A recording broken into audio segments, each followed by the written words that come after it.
అబ్బా! బిస్కెట్లున్నాయి. బిస్కెట్ ప్యాకెట్‌లో వాటర్ పోసుకొని తింటే టేస్ట్ మాత్రం మామూలుగా రాలేదసలు. అమ్మోయ్! అయ్య బాబోయ్! ఆపేయ్ బాబోయ్! Welcome back to another video. ఈరోజు వీడియో మాత్రం మామూలుగా ఉండదు. వీడియో లాస్ట్ వరకు చూస్తే మీరే అంటారు. ఎంత దూరంగాడివి ఏందిరా అంటారు. లేట్ లేకుండా వీడియోలోకి వెళ్దాం. మార్నింగ్ లేచాక ఆలోచిస్తున్నా ఏం చేయాలా అని.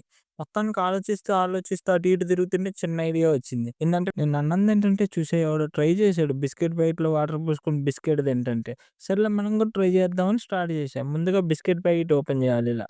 చేశాక చిన్నగా ట్యాప్ తిప్పాలి లో ప్రెషర్‌లో. బిస్కెట్‌లన్నీ తడిశాక ఇలా నిమ్మలంగా నోట్లో నానితే అబ్బా! ఎంత టేస్ట్‌గా ఉందో అసలు. సర్లే అలా కొత్తగా బిస్కెట్ ట్రై చేశా. టైం చూస్తే 10 అవుతుంది. ఇంకా కాలేజీకి వెళ్ళలేదు. కాలేజీ టైం అయితుందని ఇంక కాలేజీకి వెళ్దామని మా ఫ్రెండ్ రూమ్‌కెళ్తే వాడు కోమా అసలు లేవట్లేదు ఎంత లేపినా. సర్లే అని కొంచెం మిల్క్ తాగి ఇంక స్టార్ట్ అయినా కాలేజీకి. క్లాస్‌కొస్తే వీడైతే సంక్రాంతికి పోయిండు ఇప్పుడొచ్చాడు కాలేజీకి. అలా కాసేపు క్లాస్‌లో టైమ్ పాస్ చేశాక ఆఫ్టర్‌నూన్ హాస్టల్‌కి వెళ్ళి ఒక ముద్ద తిని అన్నంలో గొట్టాలేసుకొని తిని మళ్ళీ క్లాస్‌కొచ్చా. క్లాస్‌కొచ్చి చూస్తే మనోళ్ళు రీల్స్ చేస్తున్నారు. వాళ్ళది చేశాక ల్యాబ్‌కొచ్చా. ల్యాబ్‌కొచ్చి ఏం చేయాలో తెలియక హలో పైథాన్ ప్రింట్ చేశా. అది అయిపోయాక కాలేజ్ అయిపోయిందని రికార్డ్స్ కొనుక్కొనైతే హాస్టల్‌కి వెళ్ళా. Thank you for watching.